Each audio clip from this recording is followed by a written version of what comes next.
ನಮಸ್ಕಾರ ಸ್ನೇಹಿತರೆ, ಪಾರೆಗದ್ದೆಯ ಮತ್ತೊಂದು ಎಪಿಸೋಡ್ಗೆ ಸ್ವಾಗತ. ಬಿಡದಿ ಟೌನ್ಶಿಪ್ ವಿವಾದ ನಿಮಗೆ ಈಗಾಗಲೇ ಚೆನ್ನಾಗಿ ಗೊತ್ತಿದೆ. ಈ ವಿವಾದ ತಣ್ಣಗಾಗುವ ಯಾವುದೇ ಸುಳಿವು ಕಾಣ್ತಿಲ್ಲ.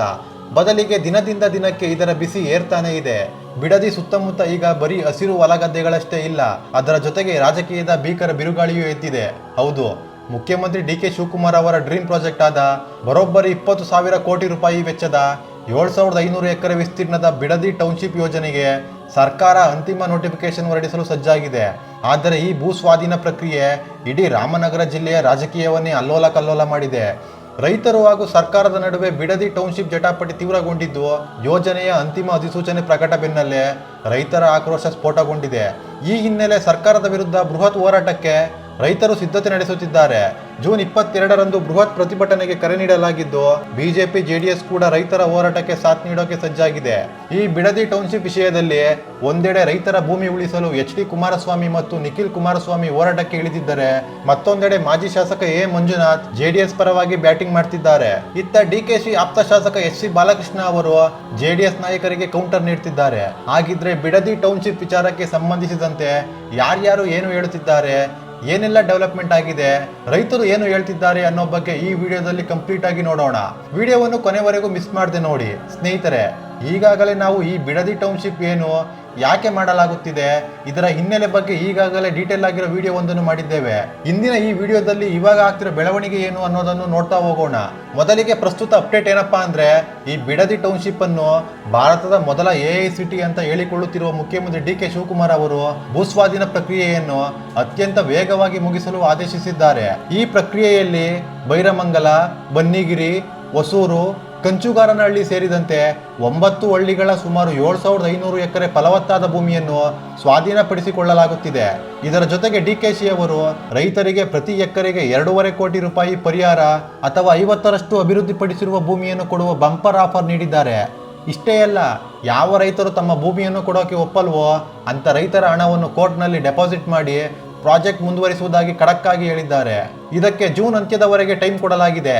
ಈ ಮೂಲಕ ರಾಮನಗರ ಮತ್ತು ಕನಕಪುರ ಭಾಗದಲ್ಲಿ ತಮ್ಮದೇ ಆದ ಒಂದು ಐತಿಹಾಸಿಕ ಲೆಗಸಿ ಕ್ರಿಯೇಟ್ ಮಾಡಲು ಡಿಕೆಶಿ ಪ್ಲಾನ್ ಮಾಡಿದ್ದಾರೆ.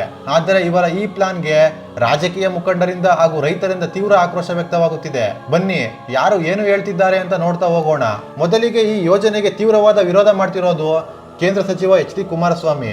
ಹೌದು, ಈ ಯೋಜನೆಗೆ ಕೇಂದ್ರ ಸಚಿವ ಎಚ್.ಡಿ. ಕುಮಾರಸ್ವಾಮಿ ಅವರು ಬ್ರೇಕ್ ಹಾಕಲು ನಿಂತಿದ್ದಾರೆ. ವಿಶೇಷ ಅಂದರೆ 2006-2007ರಲ್ಲಿ ಎಚ್.ಡಿ.ಕೆ CM ಆಗಿದ್ದಾಗಲೇ ಈ ಬಿಡದಿ ಟೌನ್ಶಿಪ್ ಯೋಜನೆಗೆ ಮೊದಲು ಸಿದ್ಧತೆ ನಡೆದಿತ್ತು. ಆದರೆ ಈಗ ಕುಮಾರಸ್ವಾಮಿ ಉಲ್ಟಾ ಹೊಡೆದಿದ್ದಾರೆ. ಇದು ರೈತರ ಉದ್ಧಾರಕ್ಕಾಗಿ ಮಾಡ್ತಿರೋ ಯೋಜನೆಯಲ್ಲ, ಇದು ಅಧಿಕೃತ ಸರ್ಕಾರಿ ರಿಯಲ್ ಎಸ್ಟೇಟ್ ದಂಧೆ ಅಂತ ಡಿಕೆಶಿ ವಿರುದ್ಧ ಎಚ್.ಡಿ.ಕೆ ನೇರ ವಾಗ್ದಾಳಿ ನಡೆಸಿದ್ದಾರೆ.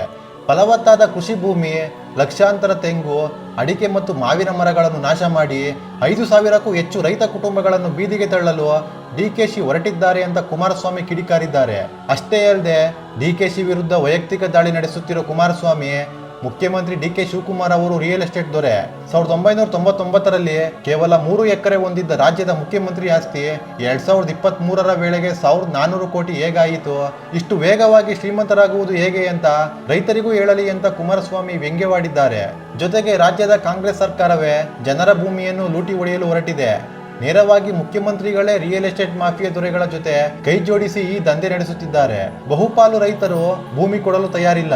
ಪೊಲೀಸರು ಮತ್ತು ರೌಡಿಗಳನ್ನು ಬಿಟ್ಟು ರೈತರನ್ನು ಬೆದರಿಸುವ ಕೆಲಸ ಮಾಡುತ್ತಿದ್ದಾರೆ. ಸರ್ಕಾರವೇ ರಿಯಲ್ ಎಸ್ಟೇಟ್ ಏಜೆಂಟ್ ಆಗಿ ಕೆಲಸ ಮಾಡುತ್ತಿದೆ ಎಂದು ಗಂಭೀರ ಆರೋಪ ಮಾಡಿದ್ದಾರೆ. ಕುಮಾರಸ್ವಾಮಿಯವರ ಈ ಹೋರಾಟಕ್ಕೆ ಈಗ ಜೆಡಿಎಸ್ ಯುವ ನಾಯಕ ನಿಖಿಲ್ ಕುಮಾರಸ್ವಾಮಿ ಮತ್ತು ಮಾಗಡಿ ಶಾಸಕ ಎ. ಮಂಜುನಾಥ್ ರವರು ಭರ್ಜರಿ ಎಂಟ್ರಿ ಕೊಟ್ಟಿದ್ದಾರೆ. ಬಿಡದಿಯ ಬೈರಮಂಗಲ ಭಾಗದಲ್ಲಿ ನಡೆಯುತ್ತಿರುವ ರೈತರ ಪ್ರತಿಭಟನೆಯ ಧರಣಿಗೆ ಖುದ್ದಾಗಿ ಭೇಟಿ ನೀಡಿದ ನಿಖಿಲ್ ಕುಮಾರಸ್ವಾಮಿ ಕಾಂಗ್ರೆಸ್ ಸರ್ಕಾರದ ವಿರುದ್ಧ ಗುಡುಗಿದ್ದಾರೆ. ನಮ್ಮ ತಾತ ಎಚ್.ಡಿ. ದೇವೇಗೌಡರು ಮತ್ತು ತಂದೆ ಕುಮಾರಸ್ವಾಮಿ ಅವರು ಸದಾ ರೈತರ ಪರ. ಬಲವಂತವಾಗಿ ರೈತರ ಇಚ್ಛೆಗೆ ವಿರುದ್ಧವಾಗಿ 1 ಇಂಚು ಭೂಮಿಯನ್ನು ಸ್ವಾಧೀನ ಮಾಡಿಕೊಳ್ಳಲು ನಾವು ಬಿಡಲ್ಲ, ಬೇಕಿದ್ದರೆ ಜೈಲಿಗೆ ಹೋಗಲು ಸಿದ್ಧ ಅಂತ ನಿಖಿಲ್ ಎಚ್ಚರಿಕೆ ನೀಡಿದ್ದಾರೆ. ಇನ್ನೊಂದೆಡೆ ಜೆಡಿಎಸ್ನ ಪ್ರಮುಖ ನಾಯಕ ಎ. ಮಂಜುನಾಥ್ ರವರು ಈ ಭಾಗದ ರೈತರು ರೇಷ್ಮೆ, ಹೈನುಗಾರಿಕೆ ನಂಬಿ ಸುಖವಾಗಿದ್ದಾರೆ. ಅವರಿಗೆ ಐಟಿ ಸಿಟಿ ಬೇಡ. ಡಿಕೆಶಿ ಅವರು ಕೇವಲ ಬಿಲ್ಡರ್ಗಳ ಲಾಭಕ್ಕಾಗಿ ರೈತರ ಹೊಟ್ಟೆಗೆ ಹೊಡೆಯುತ್ತಿದ್ದಾರೆ ಎಂದು ಆಕ್ರೋಶ ಹೊರಹಾಕಿದ್ದಾರೆ. ಹಾಗಂತ ಡಿಕೆಶಿ ಅವರಿಗೆ ಯಾರು ಬೆಂಬಲ ಕೊಟ್ಟಿಲ್ಲ ಅಂತಲ್ಲ. ಮಾಗಡಿ ಶಾಸಕ ಎಸ್.ಸಿ. ಬಾಲಕೃಷ್ಣ ಅವರು ಕುಮಾರಸ್ವಾಮಿ ಅವರ ಮಂತ್ರಕ್ಕೆ ತಿರುಮಂತ್ರ ನೀಡಿದ್ದಾರೆ. ಜೆಡಿಎಸ್ ನಾಯಕರ ಈ ಎಲ್ಲ ಆರೋಪಗಳಿಗೆ ಡಿ.ಕೆ. ಶಿವಕುಮಾರ್ ಅವರ ಪರಮಾಪ್ತ ಮಾಗಡಿ ಶಾಸಕ ಎಸ್.ಸಿ. ಬಾಲಕೃಷ್ಣ ಅವರು ಅತ್ಯಂತ ಗಂಭೀರ ಮತ್ತು ಸ್ಫೋಟಕ ಕೌಂಟರ್ ಕೊಟ್ಟಿದ್ದಾರೆ. ಸುದ್ದಿಗೋಷ್ಠಿ ನಡೆಸಿದ ಬಾಲಕೃಷ್ಣ, ಕುಮಾರಸ್ವಾಮಿ ಅವರೇ, ಇದೇ ಬಿಡದಿ ಟೌನ್ಶಿಪ್ ನೋಟಿಫೈ ಆಗಿರುವ ಜಾಗದಲ್ಲಿ ನಿಮ್ಮ ಪತ್ನಿ ಅನಿತಾ ಕುಮಾರಸ್ವಾಮಿ ಹೆಸರಿನಲ್ಲಿ 60 ಎಕರೆ ಜಾಗ ಇಲ್ವಾ? ಆ ಜಾಗ ತಗೊಳ್ಳೋಕೆ ನಿಮಗೆ ದುಡ್ಡು ಎಲ್ಲಿಂದ ಬಂತು? ಆಲೂಗೆಡ್ಡೆ ಮಾರಿ ಮಾಡಿದ್ರಾ ಅಂತ ವೈಯಕ್ತಿಕ ದಾಳಿ ನಡೆಸಿದ್ದಾರೆ. ಅಷ್ಟೇ ಅಲ್ಲದೆ 2006ರಲ್ಲಿ ಕುಮಾರಸ್ವಾಮಿ ಅವರೇ ಈ ಪ್ರಾಜೆಕ್ಟ್ ಅನೌನ್ಸ್ ಮಾಡಿದ್ದು, ನಂತರ ಬಿಜೆಪಿ ಜೆಡಿಎಸ್ ಸರ್ಕಾರ ಇದ್ದಾಗಲೂ ಇದನ್ನು ಯಾಕೆ ಡಿನೋಟಿಫೈ ಮಾಡಲಿಲ್ಲ? ಈಗ ಡಿ.ಕೆ.ಶಿ ಅವರು ರೈತರಿಗೆ ದೇವನಹಳ್ಳಿಗಿಂತಲೂ ಅತ್ಯುತ್ತಮ ಪರಿಹಾರ ಕೊಡುತ್ತಿದ್ದರೆ ಸಹಿಸಿಕೊಳ್ಳಲು ಆಗದೆ ಒಕ್ಕಲಿಗ ನಾಯಕತ್ವದ ದ್ವೇಷಕ್ಕಾಗಿ ಕುಮಾರಸ್ವಾಮಿ ಅವರು ಕಡ್ಡಿಯನ್ನು ಗುಡ್ಡ ಮಾಡುತ್ತಿದ್ದಾರೆ ಅಂತ ಬಾಲಕೃಷ್ಣ ತಿರುಗೇಟು ನೀಡಿದ್ದಾರೆ. ಹಾಗೆ ರೈತರ ಸಲುವಾಗಿ ನಾನು ಬಿಡದಿ ಟೌನ್ಶಿಪ್ ಪ್ರಾಜೆಕ್ಟ್ ಅನ್ನು ಕೈ ಬಿಡಲು ಒಪ್ಪಿದ್ದೆ ಅಂತ ಕುಮಾರಸ್ವಾಮಿ ಅವರು ಚಾಮುಂಡೇಶ್ವರಿ ಮೇಲೆ ಪ್ರಮಾಣ ಮಾಡಲಿ ಅಂತ ಸವಾಲನ್ನು ಕೂಡ ಹಾಕಿದ್ದಾರೆ. ಕೇವಲ ಹೇಳಿಕೆಗಳಿಗೆ ಜೆಡಿಎಸ್ ನಾಯಕರು ಸುಮ್ಮನಾಗಿಲ್ಲ.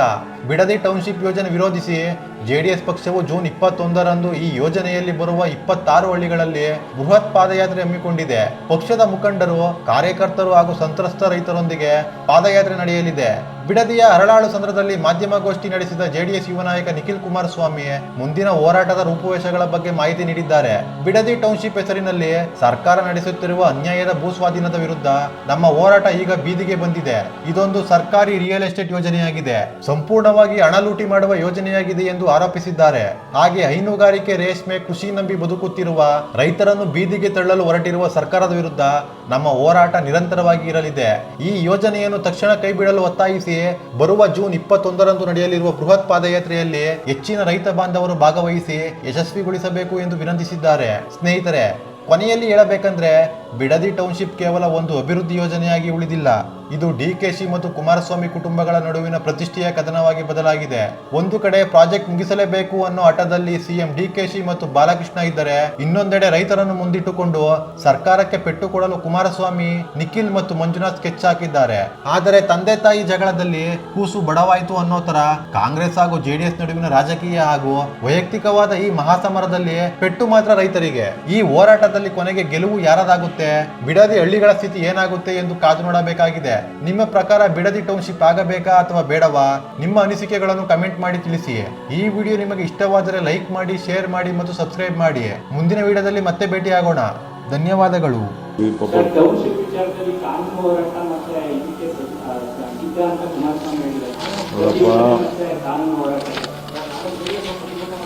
I wish them good luck. ಏನು ಕುಮಾರಸ್ವಾಮಿ ಮಾರ್ಗದರ್ಶನ ಕೊಟ್ಟರು ಆ ಮಾರ್ಗದರ್ಶನದಲ್ಲೇ ಟೌನ್ಶಿಪ್ ಆಗ್ತಾ ಇರೋದು. ನಿನ್ನೆ ಪ್ರೈಮ್ ಮಿನಿಸ್ಟರ್ ಭೇಟಿ ಮಾಡಿದ್ದೀನಿ. ಪ್ರೈಮ್ ಮಿನಿಸ್ಟರ್ ಹೇಳಿದ್ರು, ನಾನು 7-8 ಟೌನ್ಶಿಪ್ ಮಾಡಿದ್ದೆ, ಡಿಕೆ ನೀನು ಒಳ್ಳೆ ಕೆಲಸ ಮಾಡ್ತಾ ಇದೆಯಾ, ಬೆಂಗಳೂರಿಗೆ ಜಾಸ್ತಿ ಒತ್ತಡನ ಕಡಿಮೆ ಮಾಡಬೇಕು ಅಂತ ನನಗೆ ಕಿವಿ ಮಾತಾಡಿದ್ದಾರೆ. ಅವ್ರದ್ದು ಕೂಡ ನನ್ನ ಗಮನದಲ್ಲಿ ಇಟ್ಕೊಂಡು ನಾವು ಮಾಡ್ತಾ ಇದ್ದೀವಿ.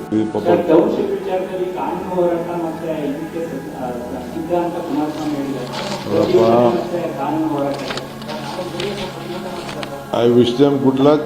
ಏನು ಕುಮಾರಸ್ವಾಮಿ ಮಾರ್ಗದರ್ಶನ ಕೊಟ್ಟರು ಆ ಮಾರ್ಗದರ್ಶನದಲ್ಲೇ ಟೌನ್ಶಿಪ್ ಆಗ್ತಾ ಇರೋದು. ನಿನ್ನೆ ಪ್ರೈಮ್ ಮಿನಿಸ್ಟರ್ ಭೇಟಿ ಮಾಡಿದ್ದೀನಿ. ಪ್ರೈಮ್ ಮಿನಿಸ್ಟರ್ ಹೇಳಿದ್ರು, ನಾನು 7-8 ಟೌನ್ಶಿಪ್ ಮಾಡಿದ್ದೆ, ಡಿಕೆ ನೀನು ಒಳ್ಳೆ ಕೆಲಸ ಮಾಡ್ತಾ ಇದೆಯಾ, ಬೆಂಗಳೂರಿಗೆ ಜಾಸ್ತಿ ಒತ್ತಡನ ಕಡಿಮೆ ಮಾಡಬೇಕು ಅಂತ ನನಗೆ ಕಿವಿ ಮಾತಾಡಿದ್ದಾರೆ.